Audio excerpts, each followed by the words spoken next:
மஞ்சள் மஞ்சள் பொதுவா நல்ல காரியங்கள் ஸ்டார்ட் பண்றதுக்கு முன்னாடி இந்த மஞ்சள் எடுத்து வச்சு தான் ஸ்டார்ட் பண்ணுவாங்க. நம்ம வீட்டில் கூட நம்ம அம்மா அக்கா தங்கைகள் நமக்காக நாம நல்லா இருக்கணும்ன்றதுக்காக மஞ்சள் புடவை கட்டிக்கிட்டு தான் வேண்டிக்குவாங்க. அப்படி அந்த மஞ்சள்னாலே ஒரு தனி வைப்பு தாங்க. நம்ம கொடியில கூட அந்த வைப்ரண்டான அந்த எனர்ஜெட்டிக்கான அந்த மஞ்சள் இருக்குமே, அந்த மாதிரி மங்களகரமான மஞ்சள் விளையிற பூமி தான் இந்த ஈரோடு பூமி. இங்க வந்து மஞ்சளை பத்தி பேசாம வேற எங்க போய் பேசுறது? அது மட்டும் இல்ல, இங்க ஒரு மகத்தான ஒரு மனிதரை பத்தி நம்ம பேசியே ஆகணும். இந்த ஈரோடு மண் விவசாயத்துக்கும் பேர் போன மண்.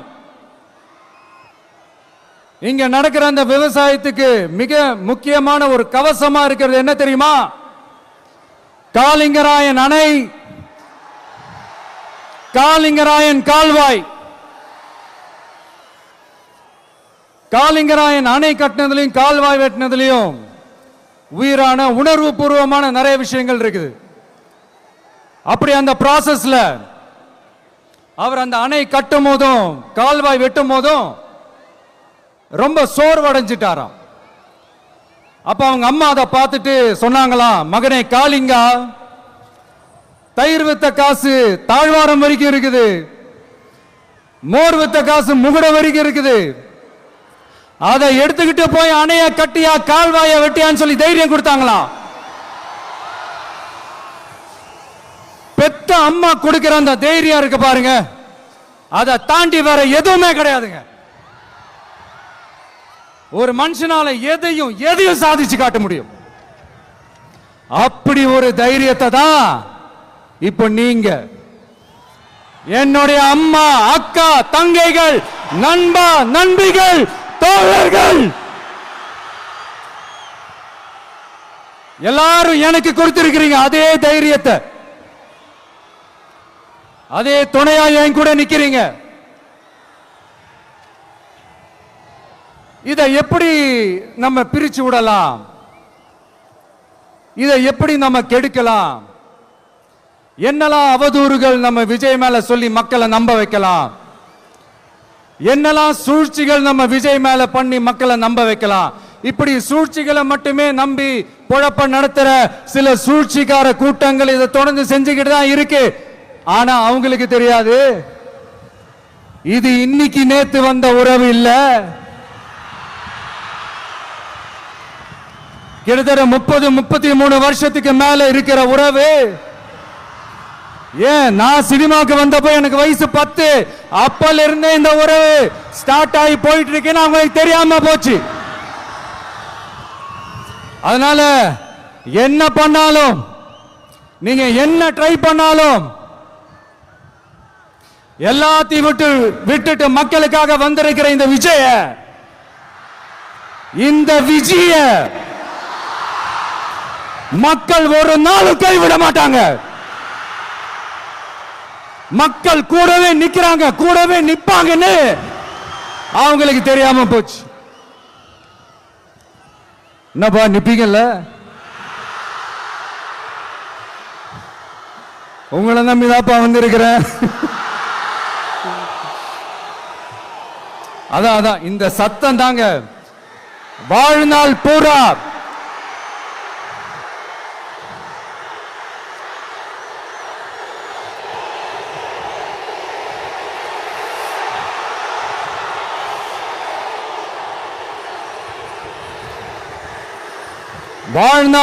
உங்களுக்கு நன்றியோடவே இருப்பேன். இப்போ நம்ம காளிங்கராயன் அவர்கள் அணையை கட்டுறதுக்காக பவானிக்கு போய் பார்க்கும்போது ஒரு இடத்துல ஒரு பாம்பு வந்து உட்கார்ந்துச்சான், படுத்துச்சான். அது படுத்த இடத்துல தான் அவர் அணையை கட்ட ஸ்டார்ட் பண்ணாராம். அப்புறம் அந்த பாம்பு வளைஞ்சி நெளிஞ்சி போற இடத்துலலாம் கால்வாயை வெட்டினார்னு சொல்லி சில வாய்மொழி கதைகள்லாம் சொன்னாங்க.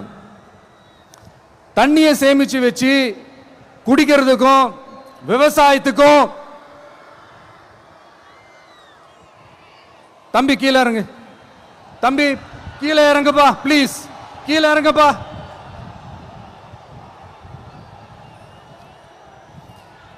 Okay, thank you thank you. கீழே இறங்குங்க,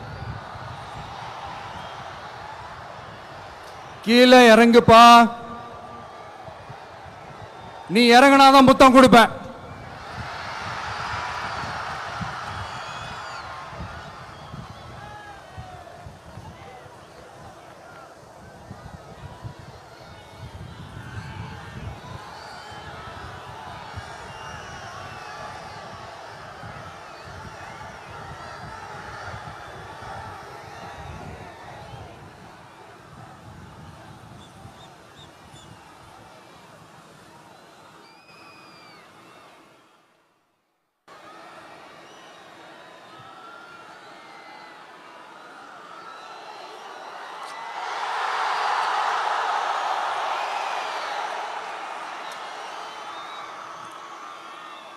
இப்படி தண்ணியை சேமிச்சு வச்சு குடிக்கிறதுக்கும் விவசாயத்துக்கும் வழி வகுக்கிறது எவ்வளவு பெரிய ஒரு நல்ல விஷயம்.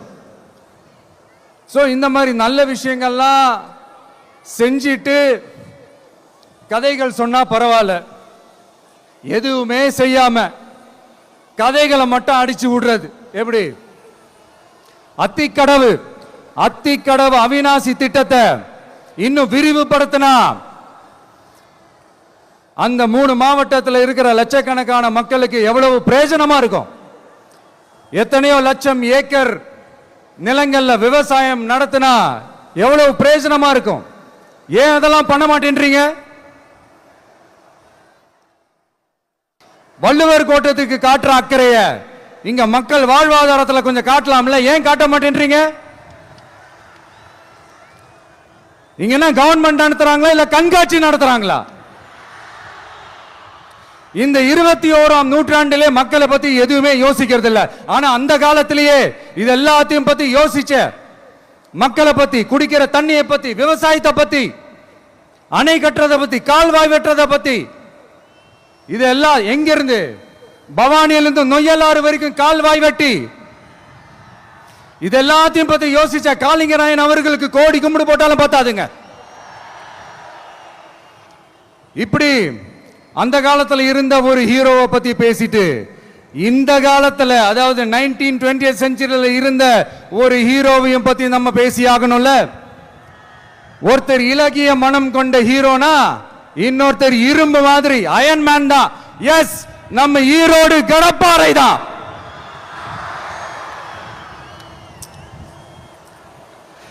ஒட்டுமொத்த தமிழ்நாட்டையே திருப்பி போட்ட சீர்திருத்த நெம்புகோல்.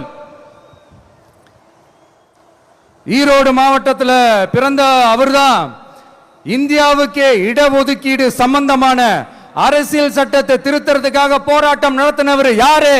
நம்ம தந்தை பெரியாரு. 100 வருஷத்துக்கு முன்னாடியே வகுப்பு வாரி பிரதிநிதித்துவம் வேணும்னு கேட்டவர். அன்னைக்கும் சரி இன்னைக்கும் சரி ஒரு ஆச்சரியத்தோட பார்க்கக்கூடிய ஒரு மனிதர், நம்மளுடைய கொள்கை தலைவர். அப்ப அண்ணாவும் எம்ஜிஆரும் யாரு? பெரியார் அவர்கள் கிட்ட இருந்து எங்களுக்கு தேவையான கொள்கைகளை எடுத்துக்கிட்டோம். அவரை ஃபாலோ பண்ற, அவரை வழிகாட்டி ஏத்துக்கிட்ட அண்ணா அவர்கள் கிட்ட இருந்தோம், எம்ஜிஆர் அவர்கள் கிட்ட இருந்தோம் தேர்தல் அணுகுமுறையை எடுத்துக்கிட்டோம். அண்ணாவும் எம்ஜிஆரும் தமிழ்நாட்டோட சொத்து. அவங்கள பயன்படுத்துறத பத்தி யாரும் இங்க கம்ப்ளைண்ட்லாம் பண்ண முடியாது. அண்ணா எங்களோடது, எம்ஜிஆர் எங்களோடது, நீங்களா எடுத்துக்க கூடாது அப்படிலாம் யாரும் இங்க அழுதுட்டு இருக்க முடியாது, சொல்லிவிட்டேன். அதனால நாங்க ஒரு வழியில அரசியல் செஞ்சுக்கிட்டு போயிட்டு இருக்கிறோம். உங்களுக்கு தான் டிவிக்கே ஒரு பொருட்டே இல்லைல்ல, அப்புறம் ஏன் கதறீங்க? அப்புறம் ஆளாளுக்கு அங்க போயிட்டு இங்க போயிட்டு புலம்பி தள்ளிக்கிட்டு இருக்கிறீங்க. இது எப்படி இருக்கு தெரியுமா? எனக்கு பயம் இல்ல, எனக்கு பயம் இல்ல அப்படின்னு சத்தமா சவுண்ட் விட்டுக்கிட்டே சத்தமா பாட்டு பாடிக்கிட்டே இந்த நடுங்கிக்கிட்டே சின்ன பசங்க நடந்து போவாங்க. அந்த மாதிரி இருக்கு. முதல்ல மண்டையில இருக்கிற கொண்டைய மறைங்க சார்.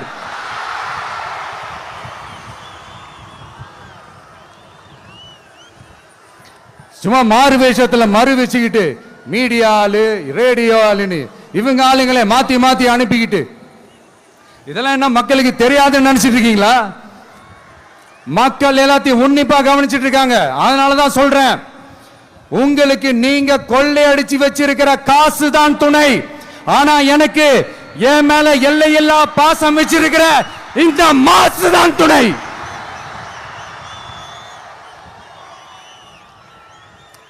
இப்படி நமக்கு துணையா இருக்கிற ஈரோடு மக்களுக்காக நான் இப்போ குரல் கொடுக்கலான்னு வந்திருக்கிறேன். சரி, இப்ப விஷயத்துக்கு வருவோம். பெரியார் அவர்கள் கிட்ட இருந்த அந்த செல்வாக்கையும் அந்த பதவிகளையும் அந்த பவரையும் வச்சுக்கிட்டு அவர் என்ன சொன்னார் தெரியுமா? இவ்வளவு செல்வாக்கு, இவ்வளவு பதவிகள், இவ்வளவு பவர் இருந்தோம் நான் ஒரு 5 பைசா காசு சம்பாதிச்சிருப்பேனா? எனக்கோ இல்ல என் குடும்பத்துக்கோ பட்டங்கள் வேணும், பதவி வேணும்னு ஏதாவது கேட்டிருப்பேனா? இல்ல ஏதாவது லாபம் பார்த்திருப்பேனா? இல்ல எதுக்காவது ஆசைப்பட்டிருப்பேனா? ஆனா அவர் பேரை சொல்லிக்கிட்டு அவருடைய கொள்கையை ஃபாலோ பண்றதா சொல்லிக்கிட்டு இப்ப ஆட்சியில இருக்கிறவங்க என்னெல்லாம் செய்யறாங்கன்னு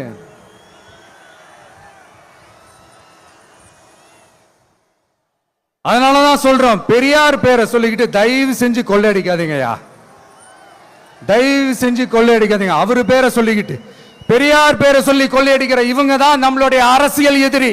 மக்களை நீங்க சொல்லுங்க, நம்மளுடைய அரசியல் எதிரி யாரு? நம்மளுடைய கொள்கை எதிரி யாரு? ரிப்பீட், நம்மளுடைய அரசியல் எதிரி யாரு? நம்மளுடைய கொள்கை எதிரி யாரு? உங்களுக்கு புரியுதுல்ல? எனக்கு அது போதும்யா, எனக்கு வேற எதுவுமே தேவையில்லை.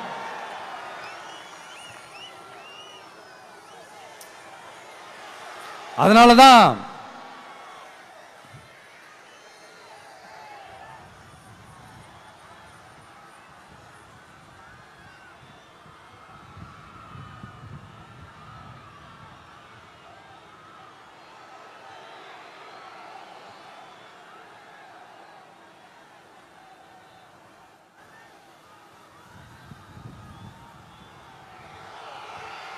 உங்களுக்கு நம்மளை பத்தி நம்ம அரசியலோட நீங்க எல்லாரும் என்னோட அரசியலோட கனெக்டடா இருக்கீங்கன்றது ரொம்ப தெளிவா தெரியுது. அதனால எனக்கு அது போதும். அதனாலதான் எதிரிகள் யாருன்னு சொல்லிட்டு களத்துக்கு வந்திருக்கிறோம். அதனால அவங்கள மட்டும் தான் எதிர்ப்போம். அதுவும் அந்த எதிரிகள் யாரு இப்போ இங்க 2026 சட்டமன்ற தேர்தலில் களத்தில் இருக்கிறாங்களோ அவங்கள மட்டும் தான் எதிர்ப்போம். சும்மா களத்திலே இல்லாதவங்களையும், களத்துக்கும் அவங்களுக்கும் சம்பந்தமே இல்லாதவங்களையும் எதிர்க்கிற ஐடியாலாம் இல்ல பாஸ். நீங்க கேட்கிறீங்கன்றதுக்காக எதிர்த்துட்டு இருக்க முடியாது பாஸ். எங்களுக்கு நிறைய வேலை இருக்குது.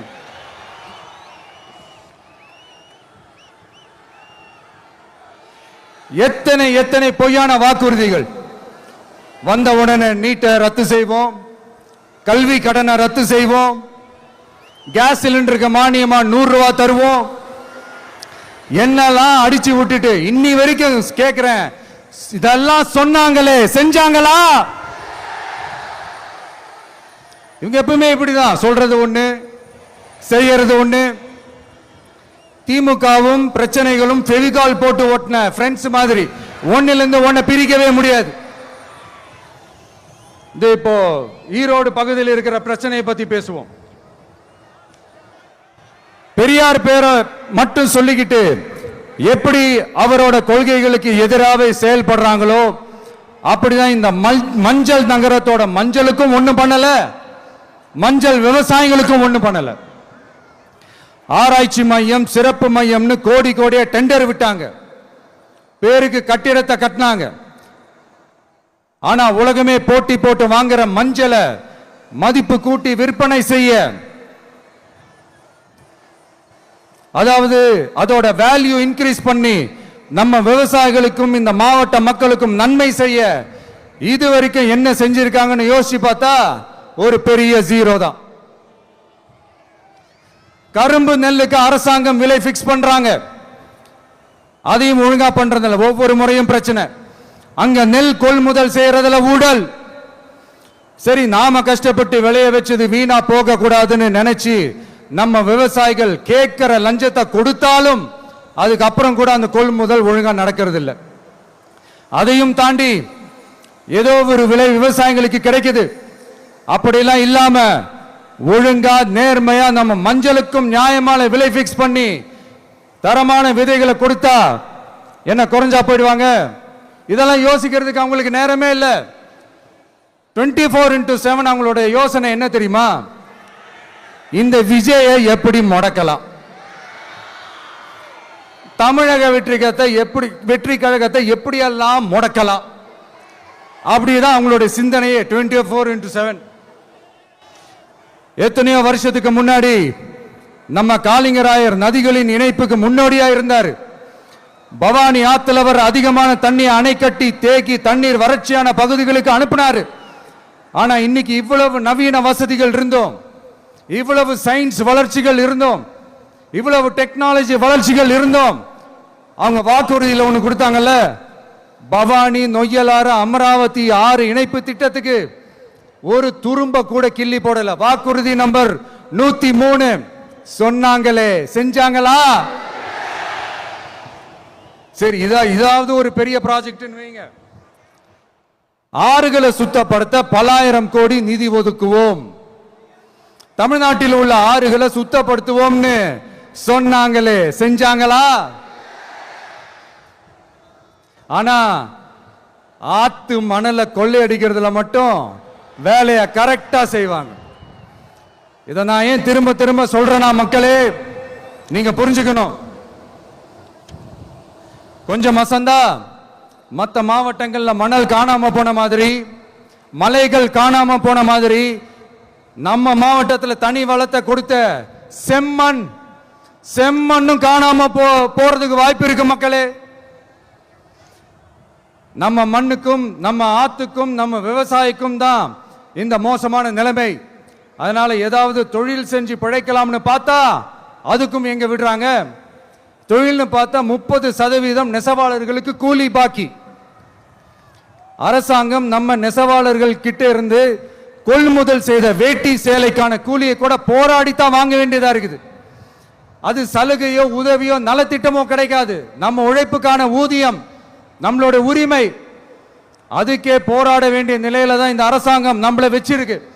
நல்லா பார்த்துக்கங்க மக்களே, உரிமைக்கு குரல் கொடுத்தவங்க தான் இவங்க. சிறு குறு தொழில்கள் பீக் ஹவர்ஸ் சார்ஜ்னு கரண்ட்டுக்கு அநியாய விலை வச்சு அதையும் செய்ய விடாம நம்மளை முடக்கிறாங்க.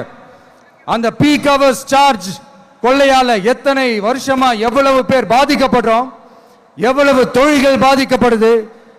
நாமளும் கத்துறோம், போராடுறோம், கோரிக்கை வைக்கிறோம். எதையாவது இவங்க கண்டுக்கிறாங்களா? கொஞ்சம் யோசிங்க. ஏன் கண்டுக்க மாட்டேன்றாங்கன்னு கொஞ்சம் யோசிங்க. அப்பதாங்க பிரைவேட்ல அதிக விலைக்கு கரண்ட் வாங்க முடியும், அதுக்கு டெண்டர் விட முடியும். அப்படி டெண்டர் விட்ட மேட்டர்ல எல்லாம் என்ன நடக்கும்னு உங்களுக்கும் தெரியும், எனக்கும் தெரியும், நம்ம எல்லாருக்குமே தெரியும். இந்த மாதிரி ஈரோடுல மட்டும் இல்ல, எந்த மாவட்டத்துக்கு போனாலும் பிரச்சனைகள் மேல பிரச்சனைகள் தான். அதையெல்லாம் தீக்கிறதுக்கு ஒரு சொல்யூஷன் கூட சொல்லாம இதுல வேற பெருமையா மாடல் அரசுங்கிறது இல்ல. நான் கேட்கிறேன், கூச்சமா இல்ல?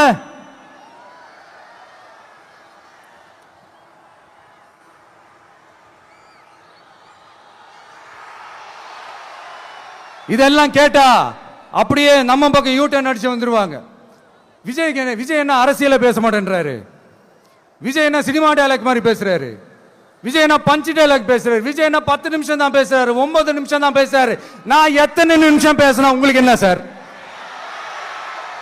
நான் எப்படி பேசினா உங்களுக்கு என்ன சார்?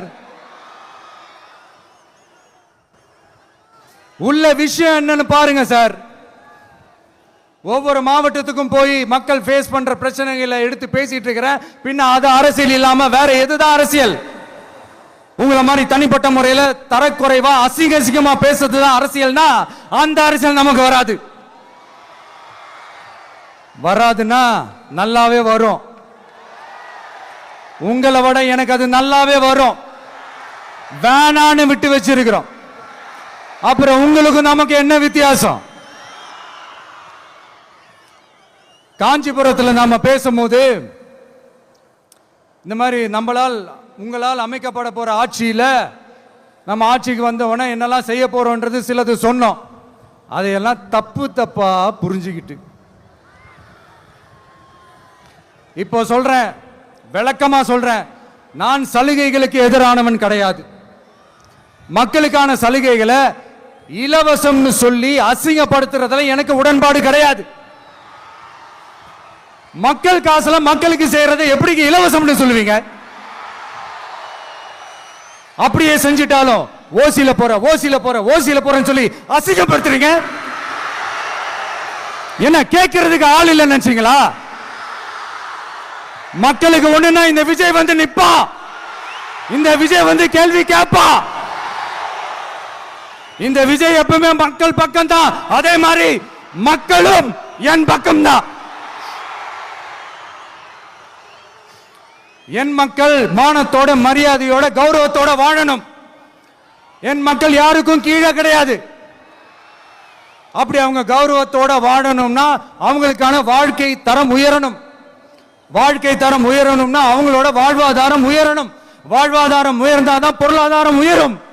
பொருளாதாரம் உயர்ந்தாதான் வசதி வாய்ப்புகள் உயரும். இதெல்லாம் உயர்ந்தாலே ஆட்டோமேட்டிக்கா அவங்களோட வாழ்க்கை தரம், அவங்களுக்கான மரியாதை, அவங்களுக்கான கௌரவம் எல்லாமே உயரும். இதுக்கான வழிகள், அந்த சூழல்களை அந்த கவர்மெண்ட் அமைச்சு கொடுக்கணும். இதுக்கான அந்த திட்டங்களை செயல்படுத்தணும். இதெல்லாம் செஞ்சாதான் அந்த அரசாங்கம் ஒரு நல்ல அரசாங்கம். இதைத்தான் சொன்னோம்.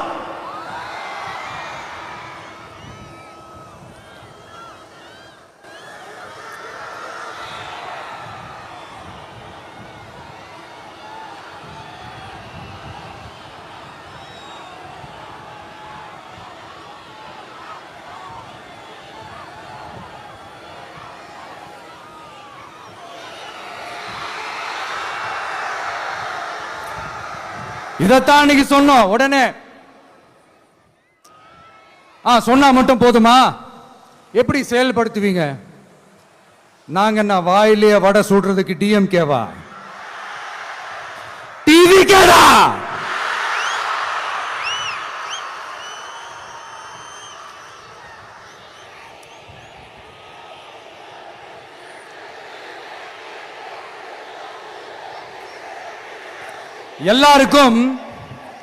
எல்லாருக்கும் நிரந்தரமான ஒரு வீடு இருக்கணும்னு சொன்னோம்.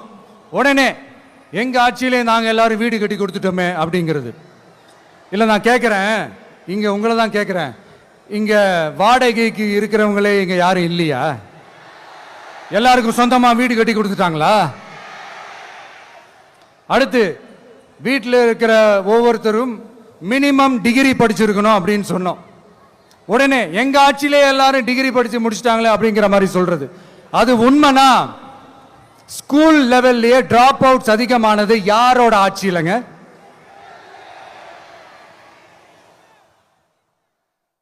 பசங்க பிள்ளைங்க யாரும் ஸ்கூல்ல சேரலன்னு சொல்லிட்டு எனக்கு தெரிஞ்சு 207 கவர்மெண்ட் ஸ்கூல்ஸ் மூடினது யாரோட ஆட்சியிலங்க? இதுல கல்வியில் சிறந்த தமிழ்நாடுன்னு டிராமா வேற. அடுத்து குடும்பத்தில் ஒருத்தருக்கு நிரந்தரமான வருமானம் வரணும், வேலை வாய்ப்பு கிடைக்கணும் அப்படின்னா நாங்க கொடுக்காத வருமானமா, நாங்க கொடுக்காத வேலையா அப்படிங்கிறது. எத்தனையோ லட்சம் காலி பணியிடங்கள் நிரப்புவோம்னு வாக்குறுதி கொடுத்துட்டு ஆட்சிக்கு வந்தீங்களே, எத்தனை லட்சம் காலி பணியிடங்களை நிரப்புனீங்க? அட்லீஸ்ட் 1 லட்சம் காலி பணியிடங்களாவது நிரப்புனீங்களா? இதெல்லாம் சொல்லிட்டு மக்களை ஏமாத்துறது யாரோட ஆட்சியிலங்க? அடுத்து ரொம்ப முக்கியமா பெண்களுக்கு பாதுகாப்பு இல்லை, சட்டம் ஒழுங்கு சரியா இல்லைன்னு சொன்னா தமிழ்நாட்டில் பெண்கள் பாதுகாப்பு தான் அதிகமா இருக்குதான். நீங்க சொல்லுங்க மக்களே, பெண்கள் பாதுகாப்பு இருக்கு, சட்டம் ஒழுங்கு சரியா இருக்கு? அவங்க சொல்றது உண்மையா? அவங்க சொல்றதை நீங்க ஏத்துக்கிறீங்களா? சத்தமா கேக்குதா சார்? இதுதான் ரியாலிட்டி, இதுதான் நிஜம். நம்மளுடைய ஆட்சியில சட்டம் ஒழுங்குல சமரசமே இருக்காது. அதனாலதான் இவ்வளவு ஸ்ட்ராங்கா சொல்றோம், தைரியமா இருங்க மக்களே. இந்த மாதிரி விஷயங்கள்லாம் நம்ம மக்கள் கிட்ட எடுத்து சொன்னா உடனே இந்த இது எடுத்துட்டு வந்துருவாங்க.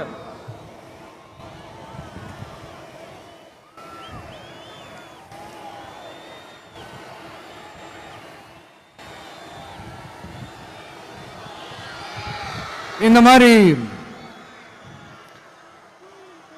இதெல்லாம் என்னென்ன செய்ய போறன்றது சிலதெல்லாம் காஞ்சிபுரத்தில் சொன்ன மாதிரி சொன்னா எல்லாத்தையும் தப்பு தப்பா திருச்சி பேசிக்கிட்டு அவதூறு பரப்பிக்கிட்டு. நான் கூட யோசிப்பேன், எம்ஜிஆர் அவர்களும் மேடம் ஜெயலலிதா மேடம் அவங்களும் ஒரே வார்த்தையில சொல்லி இந்த திமுகவை காலி பண்ணாங்கல்ல. நான் கூட யோசிப்பேன், ஏன் இவ்வளவு ஹார்ஷா பேசுறாங்க, ஏன் இவ்வளவு ஹார்ஷா அவங்கள திட்டுறாங்கன்னு யோசிச்சது உண்டு. இப்பதானே புரியுது. அவங்க ரெண்டு பேரும் சொன்னதை இப்ப நானும் ரிப்பீட் பண்றேன். திமுக ஒரு தீய சக்தி, திமுக ஒரு தீய சக்தி, திமுக ஒரு தீய சக்தி, திமுக ஒரு தீய சக்தி, தீய சக்தி, தீய சக்தி, தீய சக்தி. என் நெஞ்சில் குடியிருக்கும் ஈரோடு மக்களே,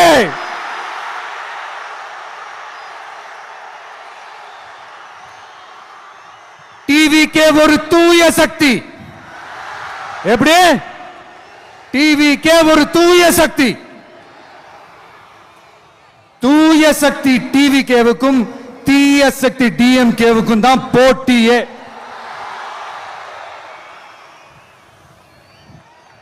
என்ன முடக்கலாம்னு நினைக்கிறீங்க, ஆனா இந்த சத்தத்தை ஒரு நாள் உங்களால முடக்க முடியாது.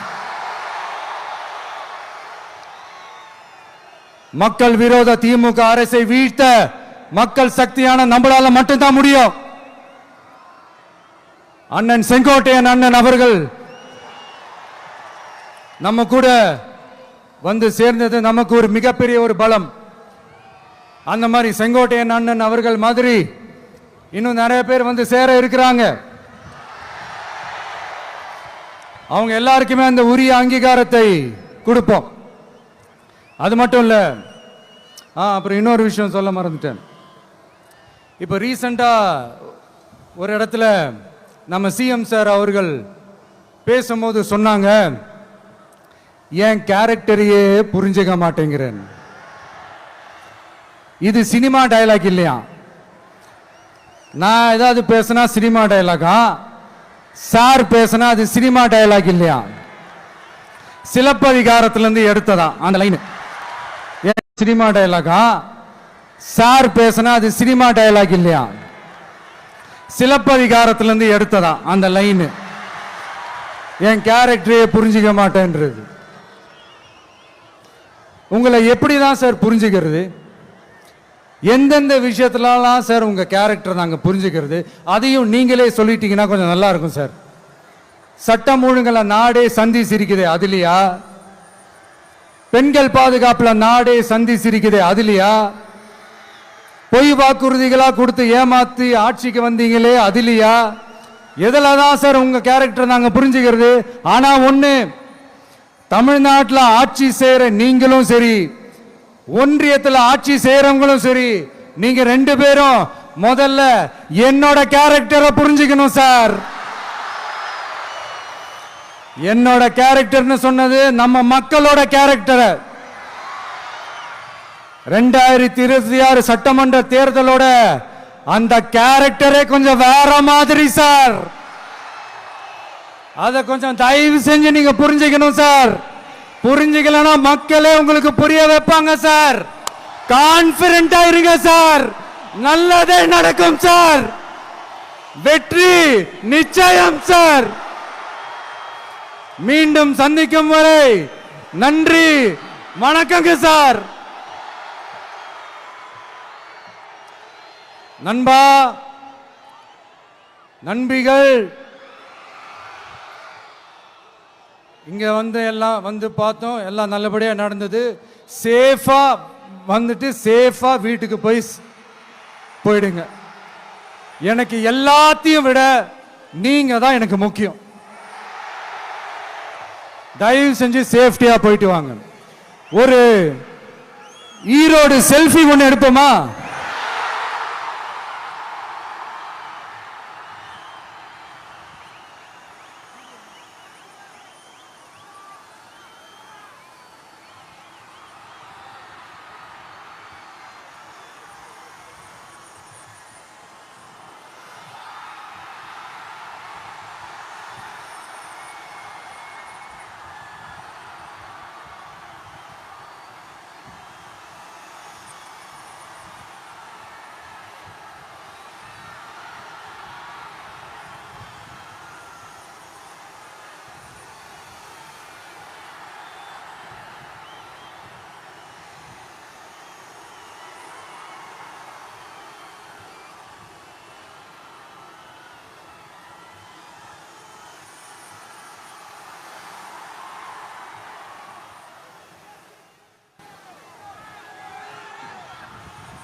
சென்ட் ஜோர்ஜ் கோட்டையில் முதலமைச்சராக தலைவர் வருவதற்காக அண்ணன் செங்கோட்டையிலும் செங்கோலை தருகிறார்.